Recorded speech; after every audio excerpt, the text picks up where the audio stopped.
सच, साहस, सरोकार।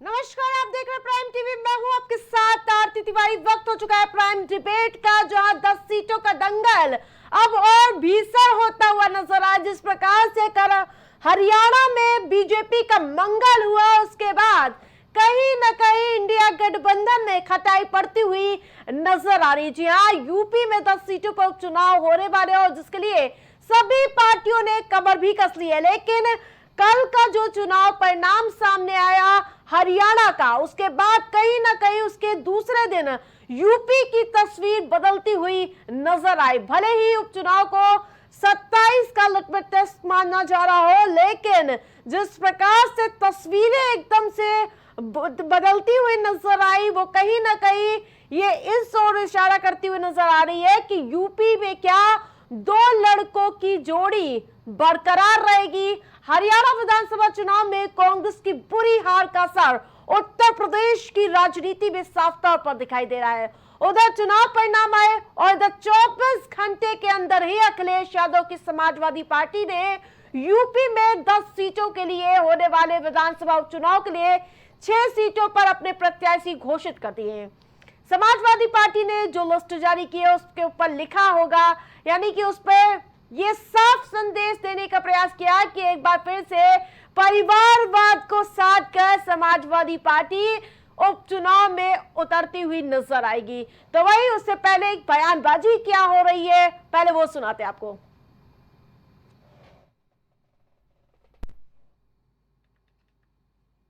जहाँ तक चुनाव की लड़ने की बात है तो समाजवादी पूरी मजबूती से लड़ेगी और हम आशा करते हैं हम सभी सीटों पर जहाँ लड़ेंगे सब जीतेंगे। इंडिया गठबंधन के साथ लड़ेंगे तो जीतेंगे। वैसे देखिए, ऐसा है, नतीजे कहीं निराश करते हैं, कहीं लोगों को उत्साहित करते हैं।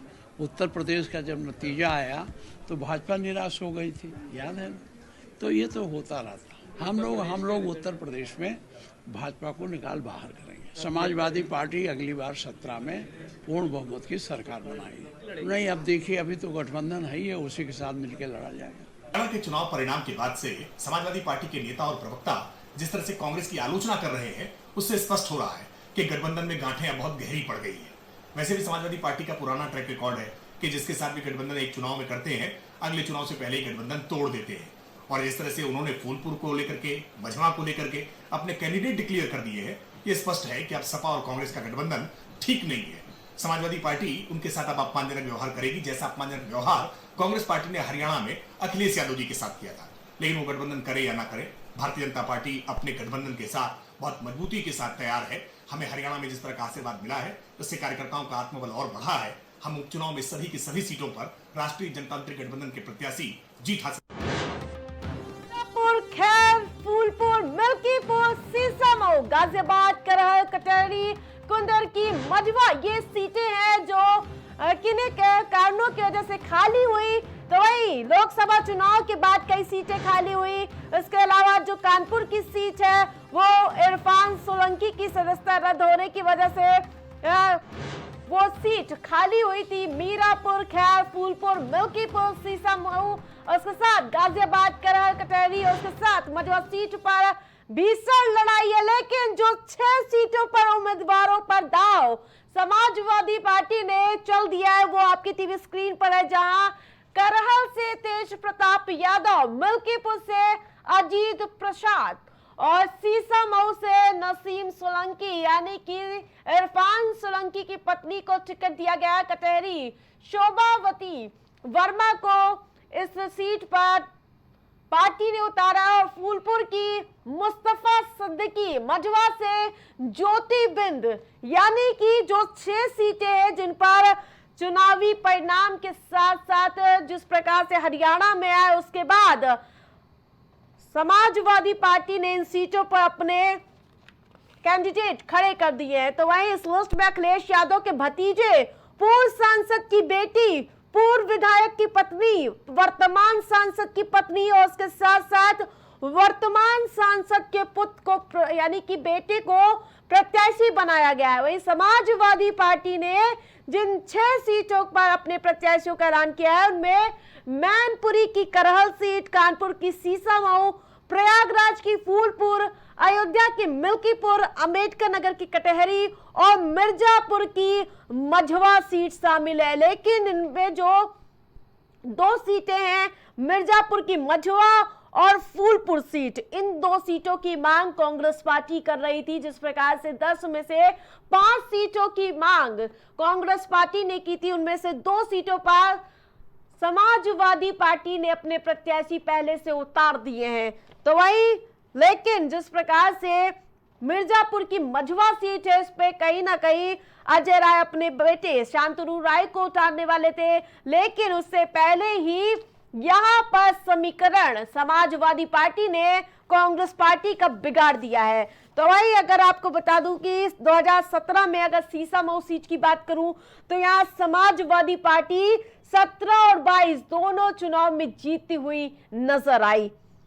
खैर सीट पर बीजेपी का दबदबा रहा है 17 में भी, 22 में, और इसके साथ साथ कुनरकी सीट, जो कुनरकी सीट है इसमें समाजवादी पार्टी का 17 में परचम रहा, 22 में भी रहा, और इसके साथ साथ कटहरी बसपा 2017 में जीती थी और इस 22 में समाजवादी पार्टी ने इस सीट पर वापसी की थी। वहीं करहल में समाजवादी पार्टी का दबदबा कायम रहा और इसके साथ साथ यहां पर भी एक बार फिर से ताल ठोकती हुई समाजवादी पार्टी नजर आएगी। लेकिन जिस प्रकार से ये बजाय सामने आ रही कि आखिरकार चुनावी परिणाम के दूसरे दिन ही आखिरकार अखिलेश यादव ने आनन फानन में ये 6 नामों की लिस्ट जारी कर दी, और सवाल कई है।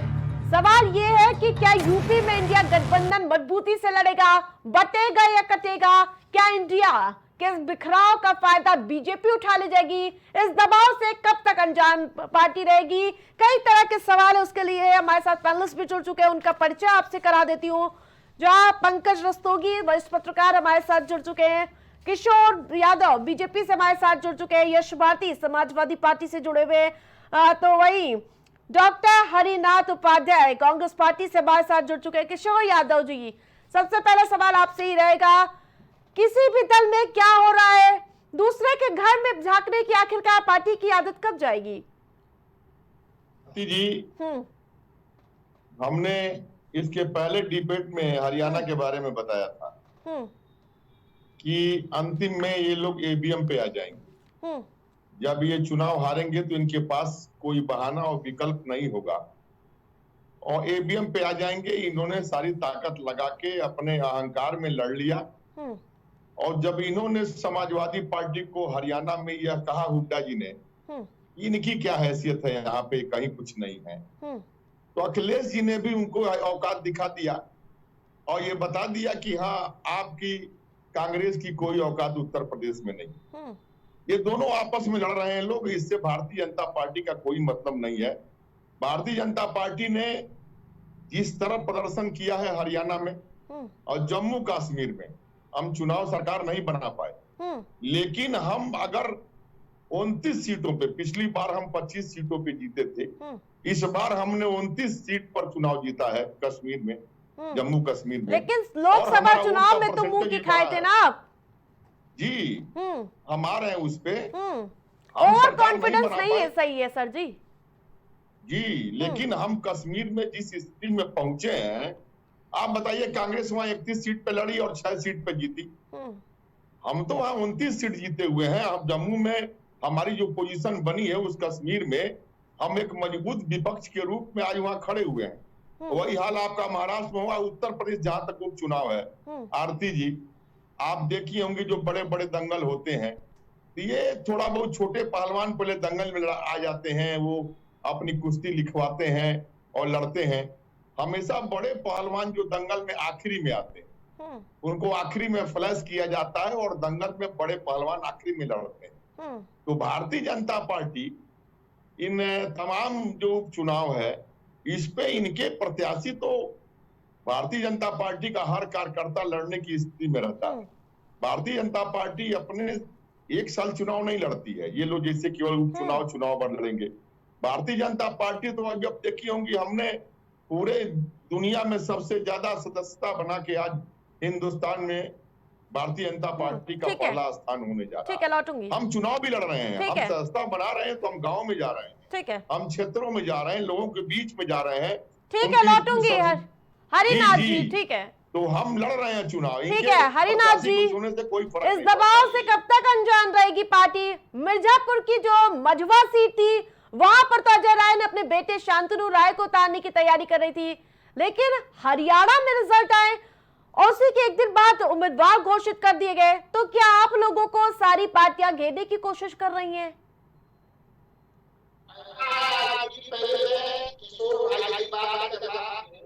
वो कश्मीर में, कश्मीर घाटी में पूरे विधानसभा सीट पर चुनाव नहीं लड़ पाए। अब कह रहे हैं कि हम कश्मीर में बहुत सफलता प्राप्त कर लिए, जिसको कश्मीर घाटी में केवल 20-22 सीट पर चुनाव लड़े, 43-44 सीटों में, और 22 कहीं छोड़ दिए, मैदान छोड़ के भाग गए, उस पर वो दम भर रहे हैं। जम्मू में इन्होंने 29 सीट जीती है, तो 4 सीट तो बढ़ाई थी ना, तो सफलता कहाँ बढ़ गई? 4 सीट इन्होंने विधानसभा का परिसीमन में, तो लगभग वही आया। रह गया इनकी हरियाणा में लगभग हमने 40% वोट पाया, और वहां के लोगों ने हमको काफी समर्थन दिया। हम चुनाव अपने कुछ मैनेजमेंट आज की कमी से उसमें हम विश्लेषण करेंगे, लेकिन मुख्य रूप से हमने उत्तर प्रदेश में आ जाइए। जो इनका तंत्र रहा है, उससे हम चुनाव हारे हैं। हम जनता से चुनाव नहीं हारे हैं, न मीडिया और न जनता, दोनों इसको बचा नहीं पा रही है। हरिनाथ जी, उत्तर प्रदेश की बात जी, उत्तर प्रदेश जिस टॉपिक पर आज डिबेट है उस पर जवाब दीजिए ना। के लोग, उसमें नहीं आएंगे समाजवादी वो। पार्टी और कांग्रेस पार्टी दोनों लोग मिलकर चुनाव लड़ेंगे, और इनको लोकसभा की तरह 10 की 10 सीट पर हरा कर यहाँ से भेजेंगे, और हम हरा चुके विधानसभा चुनाव भी मिलकर लड़ेंगे और उसमें भी हराएंगे। रह गई गठबंधन की बात, तो सिर्फ नेताओं की आपस में बात हो रही है, उस पर निर्णय हो जाएंगे। इसमें इनको परेशान होने की जरूरत नहीं है। हम लोग कोई परेशानी में नहीं है, हम लोग का गठबंधन चलता रहेगा। क्यों? क्योंकि इंडिया गठबंधन के सभी सहयोगी ये जानते हैं कि कांग्रेस पार्टी को अलग करके मैं भारतीय जनता पार्टी को नहीं हरा सकता। कांग्रेस पार्टी मुख्य विपक्षी दल है। आगे राहुल गांधी की जो सामाजिक न्याय में संघर्ष कर रहे हैं, सामाजिक न्याय के प्रति उनका समर्पण है, दलितों, पिछड़ों, गरीबों, आदिवासियों आज के लिए संघर्ष कर रहे हैं। कितनी सीटों की डिमांड है कांग्रेस पार्टी की? क्योंकि 6 सीट तो 6 सीट पर तो नामों का ऐलान हो चुका। 4 सीट में भी हमें नहीं लगता पूरी आपको दे देंगे समाजवादी पार्टी। अरे तो सिर्फ व्यक्ति तो बात कर रहा है, जिस पर तय होगा वो मिलेगा, जिसकी जितनी क्षमता उतनी तो मिलेगी। कांग्रेस का वजूद कहाँ है उत्तर प्रदेश में? ठीक है, यस भारती जी, इनसे पूछिए। ठीक है हरिनाथ जी, आरती जी, इनसे पूछिए निषाद पार्टी जो 2 सीट की उपचुनाव में जीते थे, उनको ये सीट दे रहे हैं नहीं दे रहे हैं? ओम प्रकाश राजभर जी, हरिनाथ जी, 6 महीना उलट पूछते हैं, उनको कितना सीट दे रहे हैं? और जय चौधरी जी को कितना सीट दे रहे हैं? एक भी सीट पे लड़ने की स्थिति में नहीं। तो बता दे। ठीक है, यस भारती जी, क्या यूपी में इंडिया गठबंधन मजबूती से लड़ेगा? बटेगा कटेगा तो नहीं? नहीं, बंटने की राजनीति और काटने की राजनीति भारतीय जनता पार्टी करती है, और जिनकी ये भाषा शैली जो आप बोल रही हैं, बटेंगे और कटेंगे, ये योगी आदित्यनाथ जी की भाषा है। तो ये बांटना और काटना और इस तरीके की जो शब्दावली और चरित्र जो है, ये भारतीय जनता पार्टी में कूट कूट के भरा हुआ है। सवाल हो रहा है चुनाव का, चुनाव के परिणामों का। हरियाणा से जोड़ करके चुनाव को देखा जा रहा है, उत्तर प्रदेश के, जम्मू कश्मीर के चुनाव को देख करके जोड़ा जा रहा है। अभी भारतीय जनता पार्टी बहुत ज्यादा उत्साहित है, उत्साहित होना चाहिए। जीत गए, जीत की बधाई दे देते हैं हम। चंडीगढ़ मॉडल के साथ में जितने चुनाव जीते उनकी अग्रिम बधाई ले लें पहले से ही। जिस तरीके से सुप्रीम कोर्ट ने चंडीगढ़ मॉडल में लताड़ लगाई थी चुनाव अधिकारी को, तो समय आने पे बहुत सारे इनके चंडीगढ़ मॉडल दिखते हैं। अब सवाल उठ रहा है, ये जिस हरियाणा पे पीठ थपथपा रहे हैं, वहां इनके स्पीकर चुनाव हारे, 10 में से 8 मंत्री चुनाव हारे हैं, और ये पीठ थपथपा रहे हैं कि हमें जनता ने चुना है। दूसरी बात, जम्मू कश्मीर पे आए। जम्मू कश्मीर में इनके प्रदेश अध्यक्ष हैं रविंद्र रैना वो चुनाव हारे हैं। कश्मीर के अंदर ये 47 में से केवल 20 सीटों पर प्रत्याशी दे पाए, जो दुनिया की सबसे बड़ी पार्टी होने का दावा करती है, बड़ा संगठन होने का दावा करती है, आरएसएस का अनुषंगिक संगठन है, वो काम करने का बात करती है। इनको कश्मीर के अंदर प्रत्याशी नहीं मिले। 47 में से केवल 20 प्रत्याशी, बाकी 27 प्रत्याशी उतार ही नहीं पाए। सूची पे आ जाइए। ये इनकी मैं देखिए, सवाल चुनाव है, मुझे पूरी बात करने दीजिए, आपके सवाल का जवाब भी दूंगा मैं। तो जो 27 सीटों पे ये प्रत्याशी नहीं उतार पाए, उसकी नाकामयाबी भी तो भारतीय जनता पार्टी की है। ये वही कश्मीर है, वही जम्मू है जहां भारतीय जनता पार्टी की सरकार के मंत्री बलात्कारियों को बचाने के लिए राष्ट्रीय ध्वज तिरंगा का इस्तेमाल करते हैं अपनी क्रांतिकारी दिखाने के लिए। दूसरी बात, अब आप बात कर रहे हैं उत्तर प्रदेश की। उत्तर प्रदेश में लगातार चुनाव में योगी आदित्यनाथ जब मुख्यमंत्री बनाए गए थे, तब मुख्यमंत्री का चेहरा नहीं थे। उनको उत्तर प्रदेश की जनता के बीच में थोपा गया। गोरखपुर की सीट उन्होंने अपने लोकसभा सांसद के रूप में छोड़ी जब मुख्यमंत्री बने। वो गोरखपुर की सीट, गोरखपुर की जनता ने भारतीय जनता पार्टी को नहीं दी, चुनाव हारे और समाजवादी पार्टी चुनाव हारी। 22 में तो जनता ने उनके चेहरे पर वोट किया। यस जी। अब अरे आप इतनी जल्दी में क्यों हैं? समय पूरा दीजिए ना मुझको। नहीं। उप मुख्यमंत्री केशव प्रसाद मौर्य जी ने सीट छोड़ी, वो फूलपुर चुनाव हारे। अब बात कर रही, उसके बाद कैराना मॉडल, इन्होंने हिंदू मुसलमान में बंटवारे की बात करी, वो कैराना मॉडल में ये उपचुनाव हारे। लगातार ये पहले उसमें कार्यकाल में योगी जी के हर उपचुनाव लगभग हारे, चाहे वो लोकसभा का हो चाहे वो विधानसभा का हो। अब दूसरे कार्यकाल पे आ जाइए, उसके बाद लोकसभा चुनाव हुआ, उसमें लगातार भारतीय जनता पार्टी और इनके एनडीए का ग्राफ गिरा, सीटें कम हुई, चाहे वो लोकसभा की हो विधानसभा की हो, लगातार सीटें कम हुई, वोट प्रतिशत कम हुआ। चुनाव दोबारा हुआ, आपके सामने है लोकसभा की स्थिति, विधानसभा की स्थिति। ठीक है, ये लगातार चंडीगढ़ मॉडल से चुनाव जीते, मैं अग्रिम बधाई दे चुका इनको, लेकिन जनता इनको अस्वीकार कर रही है। चाहे अभी जितने उपचुनाव दूसरे कार्यकाल के समय पे हुए, आप आए नहीं। आप मैं मुद्दे पे आ रहा हूं। दूसरे कार्यकाल के बाद भी जितने उपचुनाव आ रहे हैं, वो लगातार दिख रहे प्रमाण कि जनता इनको स्वीकार नहीं कर रही। अब जो चुनाव होने जा रहा है 10 सीटों पे, ये किनके कारण होने जा रहा है? जो बड़ी बातें करते थे वन नेशन वन इलेक्शन की, जो जनता को भ्रमित कर रहे हैं वन नेशन वन इलेक्शन को, क्यों भारतीय जनता पार्टी की सीट रिक्त हुई और क्यों चुनाव हो रहा है? उन सीटों पे जो आर्थिक बोझ जनता के पास पड़ने वाला नहीं पड़ने देते, तो इनकी कथनी और करनी में अंतर है। जनता उत्तर प्रदेश की 10 सीटों के उपचुनाव में भी इनको हराने जा रही है। जनता पार्टी उपचुनाव उठा लेगी, बिल्कुल, क्योंकि दोनों ही प्रवक्ता से मैं एक बात पूछती रह गई कि बार कि आखिरकार गठबंधन होगा नहीं, अभी इन्हीं को नहीं पता है। देखिए एक बात कुछ नहीं पता। देर सुनिए ना, सवाल का जवाब पूरा सुनिए ना। इतनी देर से आपको मैं सुन रही थी, बहुत ध्यान से मैंने आपको सुना। पूरी नहीं, बहुत ध्यान से मैंने आपको सुना। बात पूरी नहीं आने देंगे। आप भारतीय जनता पार्टी पर कटाक्ष करते रह गए पूरे समय। या तो आप पूरे आप अपना जवाब तैयार रखें, मेरा सवाल अभी भी वही है। आरोप मत लगाइए कि आपकी बात का जवाब नहीं दिया, आपने बात पूरी नहीं होने दी। 2024 के लोकसभा चुनाव में जो दो लड़कों की जोड़ी अखिलेश यादव और कांग्रेस के राहुल गांधी की जोड़ी ने जिस तरह से झूठ का नैरेटिव फैलाकर कि समाजवादी पार्टी और चाहे राहुल गांधी ने झूठ का नैरेटिव फैलाया कि संविधान बदल जाएगा, मुसलमानों को 2 दर्जे का नागरिक बना दिया जाएगा और ओबीसी और दलितों का आरक्षण समाप्त हो जाएगा, इसको झूठ का नैरेटिव फैलाकर जिस तरह से ज्यादा से ज्यादा उत्तर प्रदेश में लोकसभा की सीटें जीती और कांग्रेस ने भी जीती।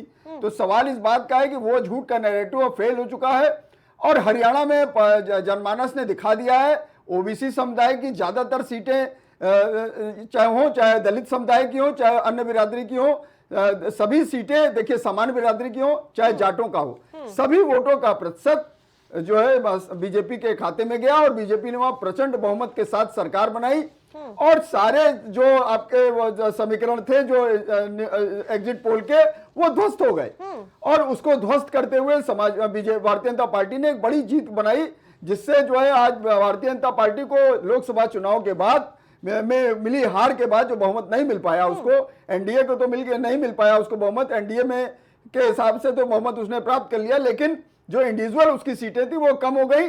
तो उसका नतीजा ये रहा कि उन्होंने जो संजीवनी का काम किया हरियाणा के इलेक्शन में और इसका असर उत्तर प्रदेश के विधानसभा चुनाव में उपचुनाव पे भी पड़ेगा और निश्चित रूप से आगे आने वाले 3 राज्यों के चुनाव जो होने वाले हैं, आपके महाराष्ट्र हो, झारखंड हो और चाहे दिल्ली हो, उसमें भी निश्चित रूप से पड़ेगा। और दिल्ली पे तो ज्यादा ही पड़ेगा, क्योंकि दिल्ली हरियाणा से सटा हुआ राज्य है, उसमें मिलेगा। एक चीज और समझना चाहूंगी, जो मझवा सीट है फूलपुर की जो सीट थी प्रयागराज की, वो कांग्रेस पार्टी दावा कर रही थी, और इसके साथ साथ मिर्जापुर की मझवा सीट, यहाँ से तो अजय राय अपने बेटे को उतारने की तैयारी करती। इस समीकरण को मैं नहीं समझ पा रही। बिल्कुल, देखिए समाजवादी पार्टी ने जिस तरह से, दोनों तो बोल नहीं रहे, देखिए जिस तरह से हार हुई है, जिस तरह से हरियाणा में हार हुई है, दिन भर जो है चुनाव के दौरान, चाहे चुनाव के रिजल्ट आने के पहले, चाहे समाजवादी पार्टी के प्रवक्ताओं, चाहे कांग्रेस के प्रवक्ताओं, हमेशा ही कहा करते थे कि हरियाणा में भारतीय जनता पार्टी की सरकार जा रही है, किसान विरोधी है, गरीबों के विरोधी, दुनिया भर का भाषण दिया करते थे। लेकिन उसको ध्वस्त करते हुए जनमानस ने, चाहे ओबीसी हो, चाहे दलित हो, चाहे सामान्य वर्ग हो, उसने बढ़ चढ़ के हिस्सा लिया। अरे शांत रहिए, पहले सुन लीजिए। और उसको बढ़ चढ़ के हिस्सा लिया और वहां पर सरकार बनाने का काम किया। और दूसरी चीज, समाजवादी पार्टी ने तुरंत इसका लाभ लेते हुए तुरंत जो है, देखिए आज वहां पर क्या लिस्ट जारी कर दी, 6 लोगों की लिस्ट जारी कर दी। और कांग्रेस जो फूलपुर और मझवा सीट जो मिर्जापुर जनपद में आती है, उसको क्लेम कर रही थी, जिसमें कांग्रेस का प्रमुख रूप से दावा था, जिसमें अजय राय के बेटे शांतनु राय प्रत्याशी होना चाहते थे। मझवा जो मिर्जापुर की सीट है, तो उसमें होना चाहते थे, उसको भी उन्होंने डिक्लेयर कर दिया। अब ये संभावना क्षीण हो गई है कि समाजवादी पार्टी प्रत्याशी बदलेगी, ऐसा बहुत मुश्किल है। और जो 4 सीटें बची हैं, उसमें भले समाजवादी पार्टी एक आध सीटें भले कांग्रेस को दे दे। और सुन लीजिए, और कांग्रेस जो है पिछलग्गू पार्टी बन के रह गई। 30-35 साल से उत्तर प्रदेश की सत्ता से वो बाहर है। और बिहार में देख लीजिए, चाहे कहां भी देख लीजिए, हर जगह कांग्रेस, चाहे महाराष्ट्र में देख लीजिए, पिछलग्गू पार्टी बन के रह गई है। कांग्रेस अपना जनाधार खो चुकी है, तो इसीलिए उसको ये दिक्कत हो रही है। अगर कांग्रेस को अपना जनाधार बढ़ाना है, तो उसको 10 सीटों पे अकेले चुनाव लड़ना पड़ेगा। कांग्रेस पहले भी जो है समाजवादी पार्टी के साथ चुनाव लड़ चुकी है और गठबंधन तोड़ चुकी है, कोई नया फरमान नहीं है। तो ये निश्चित मान के चलिए, ये विधानसभा चुनाव में अगर 2027 में कांग्रेस को अपना जनाधार बढ़ाना, तो उसको अकेले चुनाव लड़ना होगा। ठीक है किशोर जी, पूरा परिवार एकजुट हो चुका है समाजवादी पार्टी का, क्योंकि जो 6 लिस्ट में देख पा रही हूं, उसमें 2 मुस्लिम चेहरे हैं। पीडीए को तो ध्यान में रखा गया, लेकिन वर्तमान सांसद के पुत्र को प्रत्याशी बनाया गया है, भतीजे को बनाया गया, पूर्व सांसद की बेटी को बनाया गया है, पूर्व विधायक की पत्नी को बनाया गया। पूरा परिवार खड़ा है इस बार फिर से आपके खिलाफ। आरती जी, अभी आपने पीडीए की चर्चा की, थोड़ा सा हम कुछ सेकंड लेंगे। आपने देखा हरियाणा में पीडीए, ये आपका जो फरीदाबाद से लेकर के और गुड़गांव तक ये यादव बेल्ट माना जाता है। 28 सीट यादव बेल्ट मानी जाती है, जो उत्तर प्रदेश में समाजवादी पार्टी अपना गढ़ मानती है। लेकिन आपने देखा होगा कि इन 28 सीटों पर यादव बेल्ट की 21 सीटें वो भारतीय जनता पार्टी ने जीत लिया। और यहां तक मैं उसको अतिशयोक्त नहीं होगा, न कमेंट कर रहा हूं, आदरणीय लालू जी के दामाद को भी वहां हरियाणा में हारना पड़ा और भारतीय जनता पार्टी का यादव प्रत्याशी जीता। यानी पीडीए हमने हरियाणा में, हमने पीडीए का मुख्यमंत्री बना दिया हरियाणा में, क्योंकि वहां का पीडीए कतई नहीं चाहता था कि वहां पे हुड्डा परिवार मुख्यमंत्री हो। इसलिए पूरा पीडीए ने अगर हरियाणा में वोट किया भारतीय जनता पार्टी को, तो वही पीडीए जो है उत्तर प्रदेश के उपचुनाव में भी भारतीय जनता पार्टी को वोट करने जा रहा है। परिवार भी तो साथ खड़ा हो गया अब तो। नहीं, हमारे साथ आपने बगल में देखा, हरियाणा उत्तर प्रदेश से भी लगा हुआ है।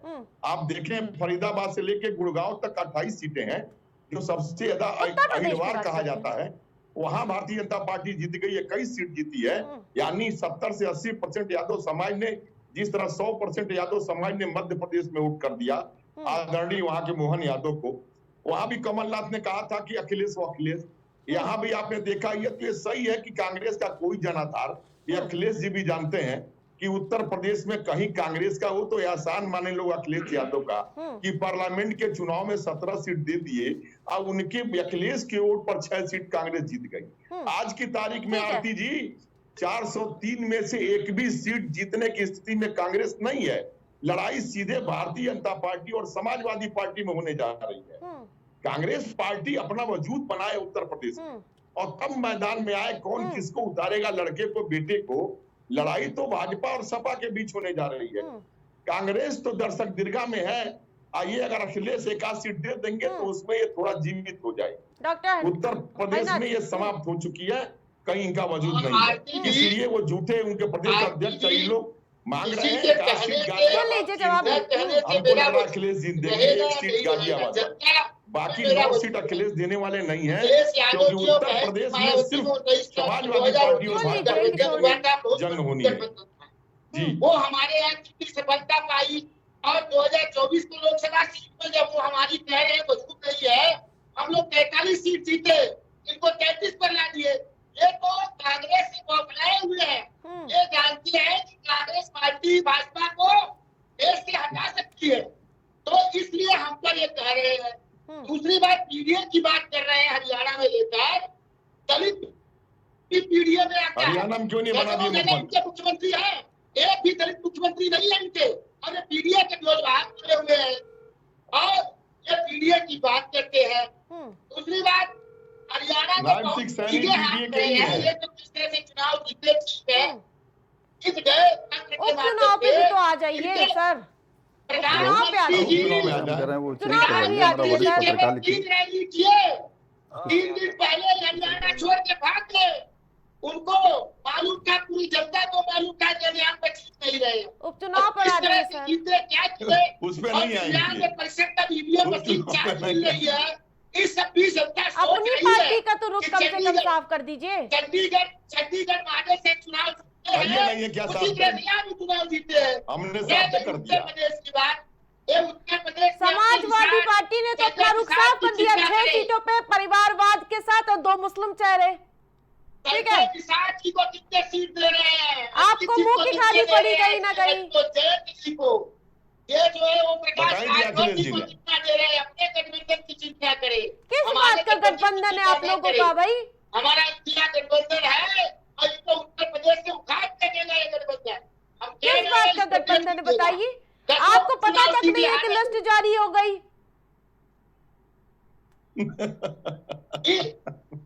आपको पता तक नहीं चला कि 6 सीटों पर लिस्ट आ गई? अरे ठीक है, उनको 3 और आ जाएगी 2-3 दिन के अंदर। गठबंधन में है ना आप लोग, रणनीति बनती होगी साथ में। अरे उनके आसाम के 6 जी आप जवाब दे दीजिए इस पर। आरती जी, आप जो बार बार हमें ये कहने की, आरती जी जो बार बार आप ये कहने की कोशिश कर रही हैं कि हम जवाब नहीं दे रहे, जवाब तो आप सुनने नहीं दे रहे ना। बोलिए, मैं पूरा समय दिया आपको मैंने। जम्मू कश्मीर और फिर आपने देखिए जम्मू कश्मीर और हरियाणा के चुनाव और उत्तर प्रदेश के जो चुनाव अभी तक हुए हैं वो सब बताते हुए अब आप उसके आपके सवाल के जवाब पे आ रहा था, आपने कह दिया जवाब नहीं दे रहे। जवाब सुन लीजिए ना। आइए 10 सीटों पे चुनाव होना है, 6 सीटों पे हमने प्रत्याशी घोषित कर दिए। हमारी जो रणनीति है इंडिया गठबंधन की, हरियाणा चुनाव के समय माननीय अखिलेश यादव जी ने स्पष्ट कर दिया, सीट शेयरिंग कोई बहुत बड़ा विषय नहीं है। विषय यह है भारतीय जनता पार्टी की आवारा और घटिया सरकार को रोकना, जो सरकार में रहते हुए दमनकारी नीति, जनता को त्राहिमाम मचा करके परेशान करने वाली नीति रीति बना रही है, उसको रोकने के लिए, निरंकुश सरकार को प्रतिबंधित करने के लिए जो काम हम कर सकते हैं वो हम मिलजुल करके करेंगे। ये हरियाणा चुनाव में बता दें। दूसरी बात, सवाल का जवाब सुनिए पूरा। नहीं, सम्मानित शब्द होना अभी भारतीय जनता पार्टी के साथ ही और संभवतः जो राजनीतिक विश्लेषक है वो भी कह रहे थे, भारतीय जनता पार्टी में सत्ता में योगेश वर्मा जी भारतीय जनता पार्टी के विधायक है, पिटाई खा रहे हैं एक सिंह साहब से सड़क पे पुलिस सुरक्षा में। ये कानून व्यवस्था चल रही है। जो पीडीए का उदाहरण अभी दे रहे थे भारतीय जनता पार्टी के साथ ही, ये पीडीए के साथ किस तरीके का बर्ताव कर रहे हैं, वो चुना हुआ जनप्रतिनिधि हो चाहे वो भारतीय जनता पार्टी का विधायक हो, लेकिन वो पिटेगा सिंह साहब से, वो पिटेगा। और ये जो सिंह साहब की सरकार चल रही है, अजय सिंह बिष्ट जी की, योगी आदित्यनाथ जी की, नाम बदलने वाली सरकार की, ये जनता इससे त्रस्त है, इसको हटाना चाहती है। ये चंडीगढ़ मॉडल के साथ में जो मर्जी कर लें, लेकिन हमारे राष्ट्रीय अध्यक्ष जी ने सदन में यह बात कह दी है, हम ईवीएम से चुनाव जीतने के बाद भी हम ईवीएम को हटाने का काम करेंगे, ये चंडीगढ़ मॉडल को चलने नहीं देंगे, हम इसको खत्म करने का काम करेंगे, जो लोकतंत्र को, जनतंत्र को खत्म करना चाहती है भारतीय जनता पार्टी की सरकार, हम उसको खत्म करने का काम करेंगे। उसके लिए मिलजुल करके हम सब साथ में, कहीं किसी तरीके की कोई बात नहीं है। जो भी विवाद हमारे आप दिखाने की कोशिश कर रहे हैं, कहीं कोई विवाद है नहीं। भारतीय जनता पार्टी को कैसे रोकना, ये हमारी एक रणनीति का हिस्सा है। हम इंडिया गठबंधन में, गठबंधन के लोग आपस में चर्चा करके, बातचीत करके भारतीय जनता पार्टी को रोकने का काम करेंगे। आप जब बार बार परिवारवाद की बात कर रही हैं, आप बताइए ना, पूर्व मुख्यमंत्री कल्याण सिंह जी का परिवार, उनका बेटा सांसद, बेटे का बेटा योगी सरकार में सबसे युवा मंत्री है। इस परिवार को बताइए, सिंधिया का बताइए, राजमाता विजय राजे सिंधिया, उनकी दोनों बेटियां वसुंधरा राजे सिंधिया, यशोधरा राजे सिंधिया, उनका बेटा माधवराव सिंधिया, उनका बेटा ज्योतिराज सिंधिया, उनका बेटा महारेवंत सिंधिया, ये पूरी जो डायनेस्टी परिवारवाद, इस पे बताइए ना। ये जो पंकज सिंह, राजनाथ सिंह जी का बेटा, ये जितने लोग हैं, इन परिवारवाद की भी तो बात कर ली। और भारतीय जनता पार्टी से सवाल पूछिए कि आखिर प्रत्याशियों की घोषणा कब कर रही है भारतीय जनता पार्टी, जो हमेशा चुनावी मोड में रहती है। सवाल सत्ताधारी दल से भी तो कीजिए, और कितना अपने घटक दल के लोगों को दे रहे हैं एनडीए को। आरती जी, बार बार समाजवादी पार्टी आपके उस पे भी आया था, पीडीए, आज सारे न्यूज चैनल भी पीडीए, लेकिन सबसे ज्यादा अगर पीडीए पे किसी ने ध्यान दिया है तो भारतीय जनता पार्टी। परिवारवाद पे भी तो आपने ध्यान दिया है, जिस प्रकार से परिवारवाद में भी लिस्ट भारतीय गिना जनता रहे थे। पार्टी, मोदी जी का कोई परिवार नहीं है जिस परिवार को यहाँ चुनाव लड़ना पड़ रहा हो। आदरणीय योगी आदित्यनाथ जी तो का सही कोई बात है, परिवार उन्होंने नहीं है। धर्मपत्नी को छोड़ दिया और कह दिया परिवार नहीं है। आप अनुसरण कीजिए, छोड़िए अपने परिवार को। अगर आप इसको अच्छा मानते हैं कि शादीशुदा आदमी अपनी धर्मपत्नी को छोड़ दे, तो अनुसरण कीजिए। उनका कौन सा परिवार है? हम कहना चाहते हैं भारतीय जनता, देखिए, समाजवादी पार्टी एक परिवार की पार्टी है और भारतीय जनता पार्टी एक परिवार है। ये फर्क है दोनों पार्टियों में। भारतीय जनता पार्टी भी एक परिवार है पूरा, और समाजवादी पार्टी एक परिवार की पार्टी है। तो वहां पे तो परिवार के लोग लड़ेंगे। जी, मुझे बोलने का मौका भारतीय दीजिएगा। जनता पार्टी में पूरा परिवार है, और जिसको पार्टी टिकट देती है कार्यकर्ता, आपने देखा हरियाणा में जिसको पार्टी ने टिकट दिया, चाहे जम्मू कश्मीर में, उसके साथ सारे कार्यकर्ता जुट गए। हम एक साल चुनाव नहीं लड़ते, इनसे यूपी पे सवाल पूछिए ना, प्रत्याशी कब घोषित करेंगे। और जहां तक हमारे पार्टी के प्रत्याशी का जो सवाल है, तो भारतीय जनता पार्टी हमेशा चुनाव डिक्लेयर होने के बाद अपने प्रत्याशी तय करती है। हम मुख्यमंत्री पहले तय करते हैं। समाजवादी पार्टी तो धीरे धीरे करके अपने पत्ते खोलते हुए नजर आ रही है, लेकिन भारतीय जनता पार्टी का मुख जारी कर रही है। अखाड़े पे आरती जी, छोटे पहलवान हमेशा आरती अखाड़े में पहले आते हैं, बड़े पहलवान तो आखिरी में आते हैं। लोकसभा चुनाव में तो आपको दिखा दिया कौन बड़ा कौन छोटा। हम बड़ा छोटा नहीं, बड़े पहलवान की बात कर रहे हैं। लेकिन ये जरूर है, उत्तर प्रदेश के चुनाव में हम जो सरकार बनाए हैं, उस सरकार में भी परिवारवाद नहीं है। इतने हल्के में लेने की जरूरत नहीं है किशोर जी। मैं हल्के में कहा, लोकसभा चुनाव में यही एटीट्यूड जो देखने को मिला था पार्टी का, उसके बाद मुंह की खानी पड़ी थी। आरती जी, भारतीय जनता पार्टी कार्यकर्ताओं के दम पर बूथ अध्यक्ष से लेके और राष्ट्रीय अध्यक्ष तक का चुनाव करती है। ठीक है, और इस समय हमारे यहाँ दौर चल रहा है। आपने सभी पार्टियों का सुना होगा। आरती जी, मैंने पूछा था सवाल, आज योगेश वर्मा जी भारतीय जनता पार्टी के हर कार्यकर्ता जवाब इनसे लीजिए। आज भारतीय जनता पार्टी के योगेश वर्मा जी क्यों पिटे हैं प्रशासन के बीच में? ठीक है, ठीक है। कौन सी कानून व्यवस्था थी? एक सिंह साहब ने जो पीटा है, ठीक है, जैसे कि अगर भारतीय जनता पार्टी का विधायक पिट रहा है, अपने उम्मीदवार उतार दिए, लेकिन सबसे प्रमुखता के साथ भारतीय जनता पार्टी एक बार फिर से उठा रही है कि परिवारवाद है, परिवारवाद है। क्या कहेंगे इसमें? देखिए, परिवारवाद का एक वो है कि देखिए, कांग्रेस की अगर बात करें तो कांग्रेस में परिवारवाद चला कैसे। कांग्रेस की कई वर्षों तक, 2 दशकों तक सोनिया गांधी राष्ट्रीय अध्यक्ष रही, और उन्होंने फिर उसके बाद छोड़ा भी, तो फिर कुछ दिन के लिए राहुल गांधी बने। किसी अन्य को मौका दिया जाता है क्या? नहीं। राहुल, अगर लालू यादव की राष्ट्रीय जनता दल की बात करें तो वहां भी ऐसा ही है, तो वहां भी उसी को ही बनाया जाता है। और अगर भारतीय जनता समाजवादी पार्टी की बात करें तो समाजवादी पार्टी के संस्थापक अध्यक्ष माननीय मुलायम सिंह यादव थे, उन्होंने अखिलेश यादव को कमान सौंपी। और एक मिनट सुन लीजिए, पहले सुन लो भैया, सुन लो, और उसके बाद अरविंद केजरीवाल को देख लीजिए। अरविंद केजरीवाल जो आम आदमी पार्टी के कई वर्षों से सहयोजक है, आज तक उन्होंने पद नहीं छोड़ा। हम आज स्वीकार तक कर उन्होंने रहे हैं पद उनको नहीं छोड़ा, अखिलेश वो बने यादव जी हुए को हैं। नेता। और भारतीय जनता पार्टी की बात करें तो भारतीय जनता पार्टी में हमेशा चुनाव होते हैं, राष्ट्रीय अध्यक्ष कोई परिवार का व्यक्ति आखिरी नहीं बनता चुनाव है, कब हुआ? अलग अलग लोग बनते हैं, आखिरी कोई चुनाव कब पारिवारिक हुआ? व्यक्ति जेपी नहीं नड्डा बनता जी को कब जिसका चुना आखिरी चुनाव बार? होता है वही बनता है, अरे ये जेपी इतिहास नड्डा रहा जी को है। कब ये आप चुना देख आखिरी लीजिए, बार ऐसा भाई? नहीं है कि किसी का आखिरी कोई बार कब व्यक्ति चुना? राष्ट्रीय चुनाव अध्यक्ष क्यों या नहीं उसका करा पा लड़का रहे अध्यक्ष अपना बन पार्टी जाए का? या कोई यस जी, व्यक्ति आपको पूरा समय या देता उसका हूं, भाई बीच बन में जाए, बोला था आपने। भाई भतीजावाद नहीं चलता है भारतीय जनता पार्टी, ये फर्क है परिवारवाद ये में। सिलेक्टिव बात, कल्याण सिंह जी का और जवाब दूसरी नहीं दे बात रही है कि अगर क्या नाम है वो सिंधिया व्यक्ति परिवार का जवाब उसके नहीं परिवार देंगे। के लोगों को जो टिकट दिया जाता है, वो कई वर्षों, पंकज सिंह की अभी बात हो रही थी, तो पंकज सिंह 2002 से भारतीय जनता पार्टी के सदस्य रहे, सक्रिय सदस्य रहे हैं। पंकज सिंह ने वो करके दिखाया, इसलिए भारतीय जनता पार्टी ने उनको विधायक का टिकट दिया और वो 2-3 बार से सर्वाधिक मतों से जीतते हैं। 2002 तो इस बात को आप नहीं कह सकते, तो ये चीज है, तो वो कार्य करते रहते हैं, इसलिए उनको टिकट मिला है। तो इसलिए इस तरह की बात करना, अनर्गल प्रलाप करना, अनर्गल प्रलाप से कोई फायदा नहीं होगा। और दूसरी बात है, उपचुनाव देखिए होने जा रहा है, भारतीय जनता पार्टी की भी लिस्ट अभी बहुत जल्दी आ जाएगी। और दूसरी अभी बात जो ये कह रहे थे समाजवादी पार्टी के प्रवक्ता योगी आदित्यनाथ के ऊपर, तो योगी आदित्यनाथ ने उत्तर प्रदेश में भयमुक्त शासन का राज, सुशासन का राज कायम किया है, इससे इनकार नहीं किया जा सकता, विधायक पिटरा भैया, आज ही इससे इनकार नहीं किया जा सकता। और आपके लोग जो डीएनए टेस्ट की मांग करते हैं, उसमें डीएनए टेस्ट राजू खान का मैच कर देता है। तो ये बताइए, 12 साल की लड़की को गर्भवती करके उसका डीएनए मैच कर जाता है। और कुशीनगर में जो लोग पकड़े जाते हैं समाजवादी पार्टी के नेता, नकली नोट छापने में राष्ट्रद्रोह का मुकदमा कायम होता है। तो नवाब सिंह यादव मैनपुरी उसका उदाहरण आपके सामने है। तो इस तरह की बात करना, तमाम तरह के अराजक गतिविधियों में समाजवादी पार्टी की संलिप्तता उजागर होती है। और इंडी गठबंधन में कांग्रेस उसका समर्थन करती है, कांग्रेस उसके समर्थन में खड़ी रहती है, क्योंकि कांग्रेस को संजीवनी प्राप्त करना है समाजवादी पार्टी से, इसलिए वो ऐसा करती है।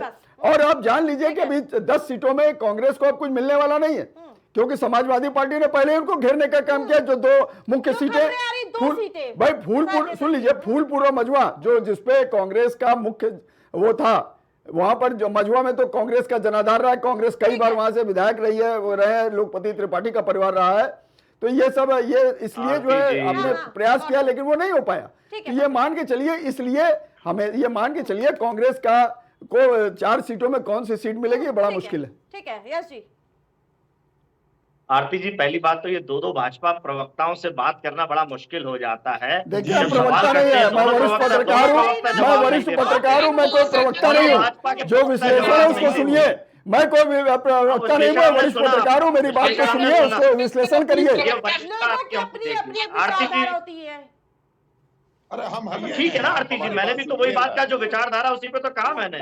इनकी वरिष्ठता वही तो मैंने पता है कि इनकी वरिष्ठता है, ठीक है। अब प्रवक्ता भाजपा के बन के बात करेंगे तो जवाब भी वही सुनेंगे, निष्पक्ष बात करेंगे, निष्पक्षता का सवाल करेंगे, जवाब का सवाल बलात्कार पे कुछ बोलेंगे, बलात्कार पे कुछ बोलेंगे कि जो 12 साल की लड़की के साथ, उसमें भी कुछ बोल दिया करिए। नवाब सिंह यादव पे बोलेंगे, कुशीनगर पे बोलेंगे, अयोध्या पे बोलेंगे, उस पर तो नहीं बोलेंगे आप, उसको तो गोल मोल जवाब देंगे ना, उसमें आप बोलेंगे, कांग्रेस बोलेगी। आरती जी, दोनों का सवाल, आपने जो विषय रखा है, ये वरिष्ठता बता रही है कि ये विषय को बदल रहे हैं। जब सवाल में भाजपा गिर रही है तो ये भाजपा के अघोषित वरिष्ठता प्रवक्ता ये घुमाने की कोशिश कर रहे हैं। अगर क्या विषय बलात्कार है तो मैं जवाब दे दूं। सवाल ये है कि लगातार उपचुनाव भारतीय जनता पार्टी हारती है, जनता स्वीकार करती है, उस पर वरिष्ठता के सवाल जवाब नहीं दे पाएंगे। परिवारवाद पे मैंने उदाहरण के साथ कल्याण सिंह बताए, उस पर जवाब सवाल नहीं कर पाएंगे। मैंने सिंधिया की पूरी वंशावली बता दी, जो राजस्थान से लेके मध्य प्रदेश से लेके दिल्ली तक है, उस पर ये कुछ नहीं बोल पाएंगे। तमाम उदाहरण है, 100 से अधिक ऐसे लोग हैं जो आज वर्तमान में मंत्री सांसद बने बैठे हैं भारतीय जनता पार्टी के। अब अगर ये बलात्कार और दुष्कर्म की बात करते हैं तो भारतीय जनता पार्टी के सबसे ज्यादा सांसद, सबसे ज्यादा विधायक अपराधी प्रवृत्ति के हैं, जो गंभीर मामलों में अपराधी हैं। सवाल पूछिए ना ये वरिष्ठ वक्ता भारतीय जनता पार्टी के, जो अपने आप को पत्रकार होने की बात कह रहे हैं, सवाल पूछिए भारतीय जनता पार्टी से, क्यों सबसे ज्यादा सांसद दुष्कर्म के भारतीय जनता पार्टी के हैं, क्यों सबसे ज्यादा सांसद और विधायक हैं, सवाल पूछिए। लेकिन आप सवाल पूछेंगे विपक्ष से, क्योंकि आपको तो सरकार की गोद में बैठ करके पत्रकारिता करनी है, और आपको कह देंगे आप भारतीय जनता पार्टी पत्रकारों पे इल्जाम मत लगाइए, ये नोट कर लीजिए, चैनल पे इल्जाम लगाइए ना, पत्रकारों पे इल्जाम लगाइए, पत्रकार नहीं है, ये आप समझ लीजिए, पत्रकारों पे इल्जाम लगाइए ना, चैनल पे इल्जाम लगाइए। भाजपा के गोद में बैठ रहे हैं, वो बैठ रहे हैं, भाजपा के आप वरिष्ठ वक्ता हैं भाजपा के, वो बने रहिए, हमें कोई दिक्कत नहीं, हम सामना करेंगे, जवाब देंगे आपकी बात का। आप जो सवाल करेंगे हर बात का जवाब देंगे। अयोध्या में खुल गया, कि डीएनए के टेस्ट में क्या निकला। नवाब सिंह को बचाने के लिए भारतीय जनता पार्टी का वर्तमान जिला अध्यक्ष वो बचाने गया थाने में, पूर्व भारतीय जनता पार्टी का जिला अध्यक्ष नवाब सिंह को बचाने थाने में गया। समाजवादी पार्टी का कोई व्यक्ति नवाब सिंह को बचाने नहीं गया।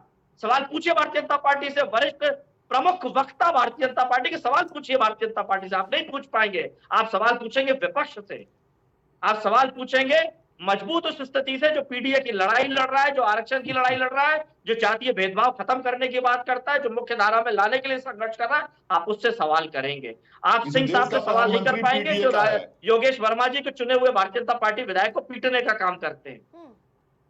किशोर जी, कानून व्यवस्था ध्वस्त हो चुकी है, तब भी आप शासन प्रशासन की पीठ ठोकते नहीं थक रहे हैं।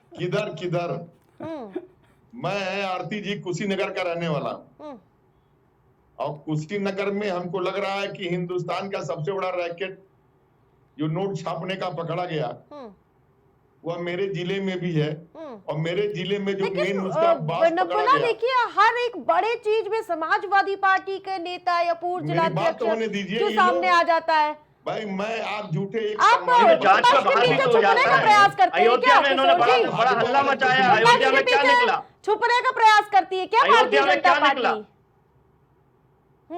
आरती जी वह राष्ट्रीय सचिव है, देश का सबसे बड़ा ड्रग माफिया वो भारतीय जनता पार्टी उप मुख्यमंत्री का सहयोगी निकला है मध्य प्रदेश में। हमारे घर से 30-35 आईएसआई एजेंट ध्रुव सक्सेना लिखा, आतंकवाद का मुकदमा मालेगांव में बम ब्लास्ट में प्रज्ञा ठाकुर जो भारतीय जनता पार्टी के सांसद है, इन चेहरों पे भी तो चर्चा कीजिए। सुन लीजिए, अरे मेरी बात तो सुन लीजिए भाई, मैं अयोध्या की बात नहीं, मैं तो आरती जी के लिए कह रहा हूँ, जो आरती जी जो बात लेकर के चर्चा करना चाहती है, मैं तो चर्चा को निष्पक्षता की तरफ ला रहा हूँ। कुशीनगर जनपद में 18 लोग पकड़े गए, जिसमें जो मुख्य आरोपी था वो समाजवादी पार्टी। यही समाजवादी पार्टी बार बार पूछे कि आखिरकार आप विपक्ष के पीछे छुपकर अपने आप को बचा रहे हैं। अरे उसका नाम राष्ट्रीय सचिव है तो मैं क्या न कहूँ।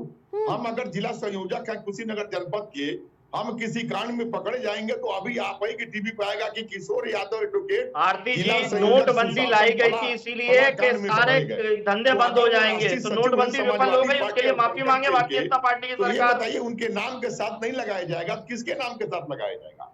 आप अयोध्या में भी जो कांड हुआ तो वो वहां के नगर अध्यक्ष रहे हैं, आप जो भी नायब सिंह सैनी जितने लोग हैं। अरे अभी भी अयोध्या कर रहे हैं, शर्म नहीं आ रही है आपको? डीएनए टेस्ट में रिपोर्ट आ गई भाई। पार्टी के जिन पदों पे रहे हैं, जिससे मैं ही जिस पद पे हूँ, आज मैं कोई कांड कर दूं तो यही आएगा कि जिला संयोजक भारतीय जनता पार्टी किशोर यादव ने ये कांड किया, तो ये तो मेरे नाम के साथ जुड़ेगी भारतीय जनता पार्टी।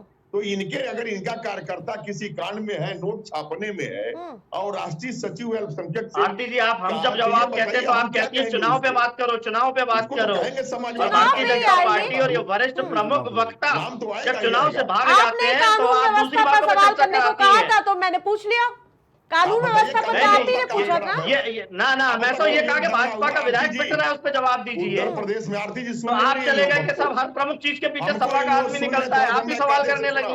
हम पूछ तो रहे हैं, पिटा तो सवाल कीजिए। 7 साल के अंदर कोई दत्ता हुआ, कोई अरे भाजपा का विधायक पिट रहा है भाई, और होली पर सनातन चप्पलें चलती है मीटिंगों के अंदर। अब 4 सीटें बची है, चारों सीटों पर कांग्रेस पार्टी लड़ने का दावा करेगी, क्योंकि ये दावा हम लोग नहीं कर रहे। जिस प्रकार से आपके प्रदेश अध्यक्ष अजय राय आके कहते हैं कि हम 10 सीटों पर चुनाव लड़ने के लिए तैयारी कर रहे हैं। पार्टी यही कहा है कि ये समापन के दौर पर कांग्रेस पार्टी कोई वजूद है उत्तर प्रदेश में। ठीक है किशोर जी, आपका समय हो गया, ठीक है जी। देखिए आरती जी, गठबंधन में हर पार्टियां दावा करती है, लेकिन दावा को माना पूरी तरह से ये जरूरी नहीं है। अब उसमें पार्टियां दोनों को नेतृत्व मिलेगी, जो उचित होगा, यहाँ पे जो जीत सकेगा वो सीट मिलेगी। दूसरी बात, एक कह रहे हैं कि भारतीय जनता पार्टी जो निष्पक्ष विश्लेषण करना अपने को कह रहे हैं, उन्होंने एक भी बात भारतीय जनता पार्टी के एंटी होकर नहीं कही, और कहते हैं मैं निष्पक्ष विश्लेषण करता हूँ। बलात्कारी की बात क्या है?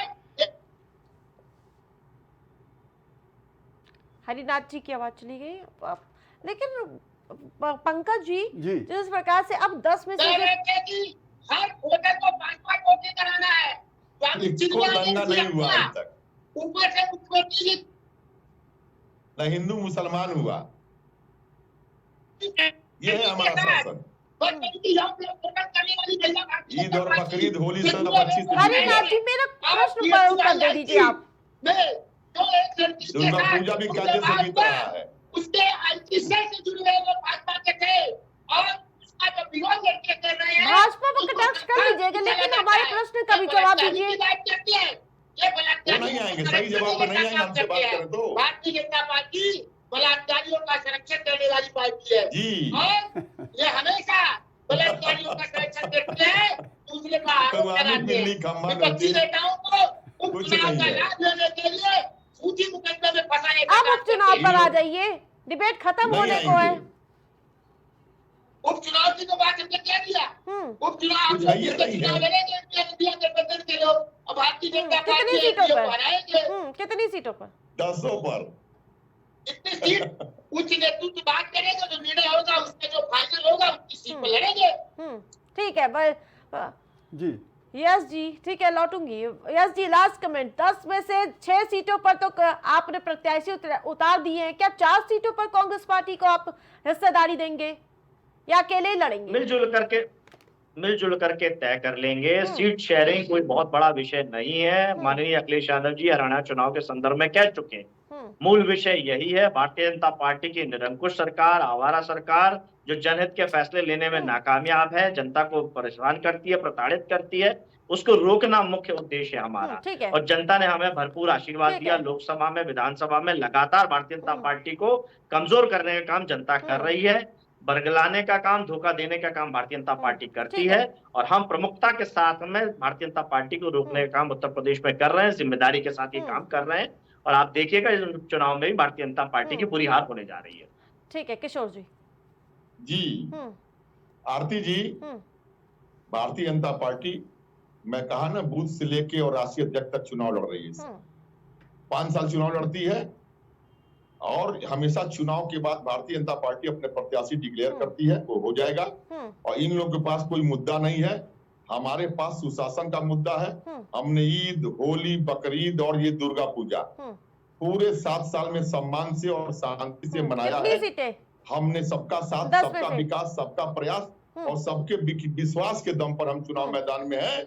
इसीलिए 10 का 10 चुनाव भारतीय जनता पार्टी चुनाव जीतेगी, इसमें कोई संदेह नहीं। आरती जी, जवाब नहीं मिल रहा आज इनके विधायक साहब जो बैठे हैं, एक बात जनप्रतिनिधि जो बैठ रहे हैं भारतीय जनता पार्टी। आरती जी, एक बात तय समझ लीजिए, जिस तरह से 2022 के विधानसभा चुनाव योगी आदित्यनाथ के चेहरे को फेस करके लड़े गए थे और उसमें आशातीत सफलता भारतीय जनता पार्टी ने, योगी आदित्यनाथ ने दिलाई थी और दूसरी बार भारतीय जनता पार्टी की सरकार बनी। उत्तर प्रदेश में लगातार किसी की दोबारा सरकार नहीं बनी थी और जिस तरह से योगी आदित्यनाथ में कड़ी मेहनत कर रहे हैं, तो निश्चित मान के चलिए कि 10 से 10 सीटों पे उनका प्रयास रहेगा कि 10 सीट पे विजयश्री मिले। अब ये तो जनता जनार्दन है किसके फेवर में जाता है, लेकिन अभी जो हरियाणा के परिणाम आए, जिस तरह से दलित और बैकवर्ड कास्ट ने वहां पर वोटिंग की है, उससे दिखाई देता है कि भारतीय जनता पार्टी 10 में से 10 सीट पे जीत हासिल करेगी। आप सभी हमारे साथ जुड़ने के लिए बहुत बहुत धन्यवाद। जिस प्रकार से लगातार 10 सीटों पर उपचुनाव का रण छिड़ चुका है और अब समाजवादी पार्टी ने 6 सीटों के अपने उम्मीदवार यानी कि जो प्रत्याशी है उनके नामों का ऐलान कर दिया है और अभी 4 सीटें बाकी है, उन पर कहीं ना कहीं समीकरण बैठाने का काम समाजवादी पार्टी कांग्रेस करेगी। लेकिन इसके तहत भारतीय जनता पार्टी अपने एनडीए गठबंधन के साथ इस बार फिर से चुनावी मैदान में उतरते हुए नजर आएंगे। प्राइम डिबेट में मेरे साथ इतना ही, देखते रहिए प्राइम डिबेट।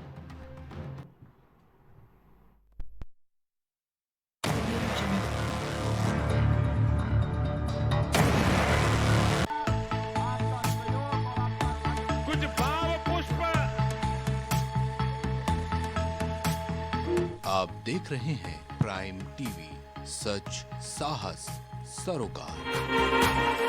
इस जन्म क्या हर जन्म का प्यार होना चाहता। सुनहरी झील में कुछ झिलमिलाती कश्तियां देखी। दिल तुझे रोक रहा है कि जमाना कह दे, या बुरा लगता है तुझको मेरा आना, कह दे। इस 7 जन्मों तक चलूंगा 7 वचनों के लिए।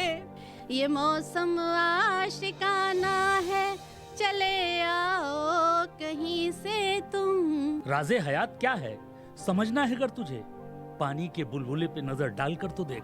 एक लड़की साथ चलने के लिए तैयार है। पपीहा मन का छेड़े है तुम्हारा नाम ले लेकर। जीते जी मेरा लहू सर्द नहीं हो सकता, मैं जमाने की कभी गर्द नहीं हो सकता। देखते रहिए क्या कहने और देखते रहिए प्राइम टीवी।